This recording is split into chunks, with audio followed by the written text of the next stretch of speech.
Well, hello, everybody, and welcome to the second in our Summit podcast leading up to the CloudCom Summit at the end of June. I'm pleased to say I've got Alan Foy with me, who's the CEO of Star2Star and Blueface, and is one of our key speakers at the event. So I'd like, Alan, just if you could, I know you very well, but maybe you could just introduce yourself and the business that you're working, because not everybody will know both parts of the business. If you could just give us a brief introduction to Star2Star and Blueface. Sure. Thanks, Matt, and thanks for the opportunity to talk with you and your listeners. I'm CEO, as you pointed out, of Blueface and Star2Star, which recently merged on the 1st of January of this year to basically form a global unified communications as a service business. We operate a full spectrum of product sets, ranging from pure, if you like, UCaaS-hosted voice through to hosted with SD-WAN. We've got global contact center and a bunch of other products around our integration platform with third-party enterprise SaaS. So it's a full spectrum solution, basically. Star2Star is very, very prominent in North America, is a 100% channel-focused organization. So we distribute it throughout North America through the channel and has developed a fairly unique kind of early stage SD-WAN offering called our hybrid constellation proposition throughout North America, and have a very, very strong active base of channel resellers and partners across all the states. Blueface is a effectively pan-European UCaaS provider in Europe, headquartered out of Ireland and Europe, and we're headquartered out of Florida, incidentally, in North America. And basically, we offer a fully kind of translatable, localizable UCaaS platform across the European market. And then both companies effectively came together this year, but had been working together quite closely for the guts of a year and a half or so together. And we basically service the legacy SMB, but we're very, very prominent in mid-market and enterprise, and increasingly have been doing a huge amount in the, what I would call, carrier wholesale space, and have great plans in that respect. So hopefully that gives an overview. Yeah, great. That's great, Alan. And you kind of got a bit of a unique view because you've been spending time both in Europe and in the US, and I think more and more, as you were saying earlier, and maybe in Asia as well. What's your sort of view on what you're seeing the differences are? What are the key trends that you're seeing from your sort of time in those different markets? What do you think are the key differences and the key trends you're seeing in each of those markets? Thanks, Matt. That's a really good question, I suppose. First of all, you're absolutely right. I mean, we have presence in North America today, very strong presence. I think we're in the top 5 in terms of UCaaS vendors in North America. Very strong presence now in Europe, and also we've got a very strong presence in Asia-Pac, predominantly indirectly, actually, in that we service a number of carriers in Asia-Pac. So we don't actually have a huge direct base, but we do have a huge indirect base. And so if I was looking at all 3 of those, what I'd say is that SMB, or the legacy kind of SMB sub 50 seats opportunity, is obviously growing. It's just growing at a slower rate, I think, in the last year or so, not just for our company, but across the board. So I think SMB grows roughly, on average at a sector level, I think around 11% each year, blended. But what we're seeing actually is a really strong uptake and strong growth in mid-market and enterprise. And actually in the last year and a half in particular, we've seen tremendous growth in enterprise. And, depending on how you define enterprise, a bunch of the vendors out there, you can say anything over 50 seats, which is probably fair enough. But we're seeing a huge, huge uplift there. And I think there's a couple of reasons for that. I think the SMB space is fairly competitive. And obviously, UCaaS has its role to play in that kind of target segment. But I think increasingly enterprise, distributed enterprise and mid-market are basically recognizing, well, all of our other enterprise applications are moving to the cloud. Why exactly aren't our unified communications and voice services and so on and collaboration services not cloud-based as well? So that's definitely driving a huge amount of adoption, I guess, at that enterprise level. And I think that will absolutely continue for the next number of years. I think if you look at the overall kind of, as you point out, the differentiation between each of the markets, from a market penetration perspective, and I know you've got great research around this, but it looks like in North America, broadly, cloud adoption of UCaaS is probably around the 18 to 20% mark of the total number of businesses or number of addressable seats. I think in Europe it's kind of like a blended 14, 15%. I mean, you can correct me if I'm wrong. But also in Asia Pac, it's a lower kind of overall adoption rate. So I think each of the markets are coming off a different base, if you like, as we look at 2018. But absolutely, I see in Asia Pac very, very strong growth rates at the moment. Are probably double the growth rate I'd suggest of Europe, and obviously the more mature market of North America. Great.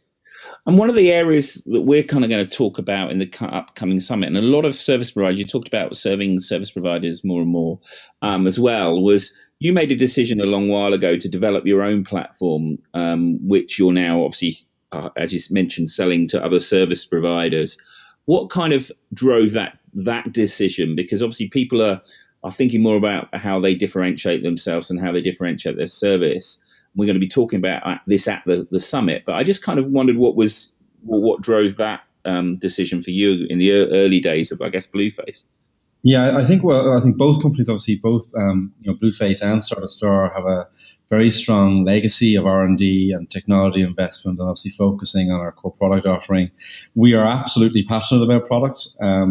Some might say obsessed, actually, depending on how you describe it.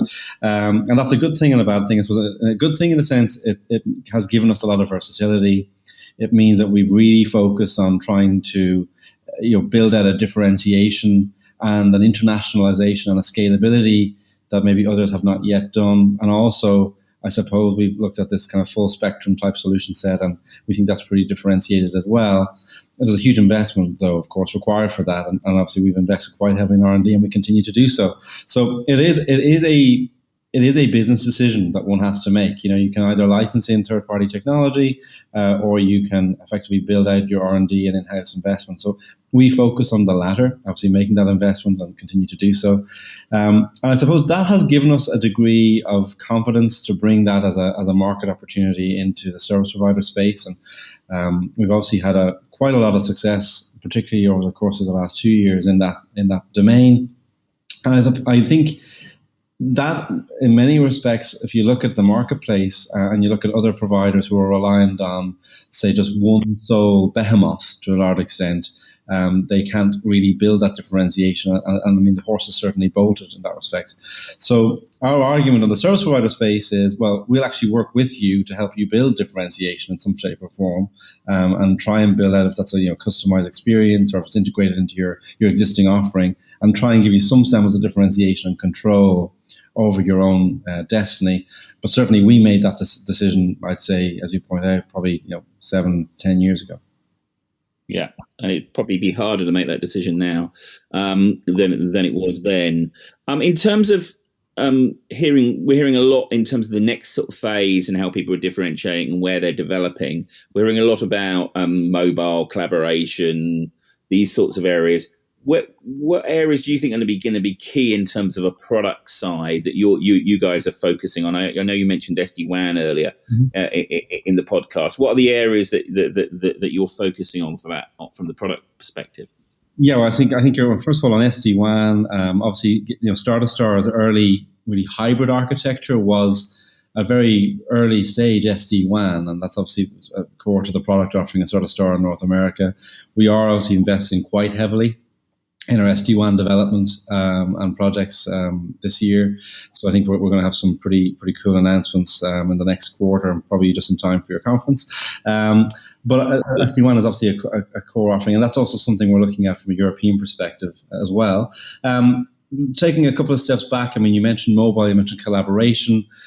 I think, just at an industry trend level, I think the mobile carriers are ones we have to watch as kind of market participants in this kind of unified communications, cloud communication space. We would certainly like to help enable and collaborate with those mobile carriers, and are doing a lot more around kind of fixed mobile integration, around kind of really intelligent routing, and trying to build out a product offering that suits that increasingly. So we'll probably have a fairly interesting mobile development, probably realistically Q4 this year or Q1 next year. On the collaboration space, I think collaboration is kind of a ship that's already moving. It's in train. I think, there's no real differentiation around collaboration anymore. It's like a checkbox. You have to have it. We've invested quite heavily in our iPaaS integration platform to build out some of our integrations into third-party enterprise SaaS, and obviously around those collaboration tools as well. I think an area that probably hasn't gotten a lot of attention yet, but I think you'll definitely see it in announcements, and I think you'll see it increasing over the next while.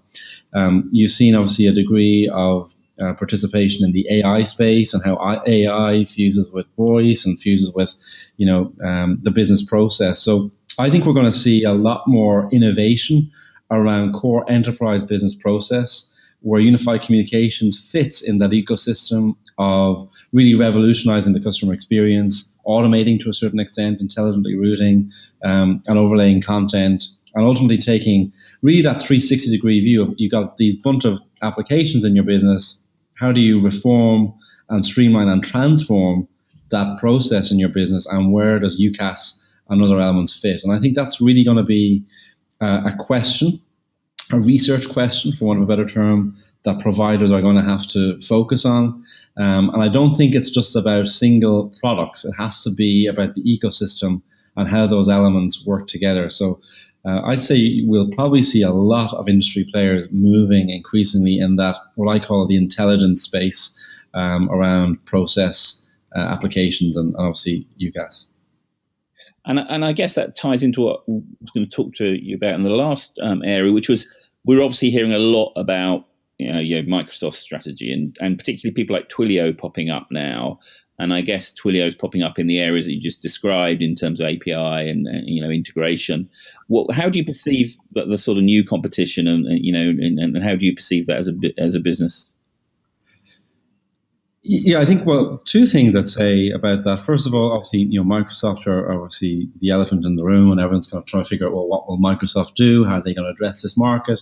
Are they going to try and become a telco? Are they going to compete with telco, and so on? And I think, in fairness, Microsoft are shaping that strategy. And I don't know if, I'm not going to take any bets on where they're going to go.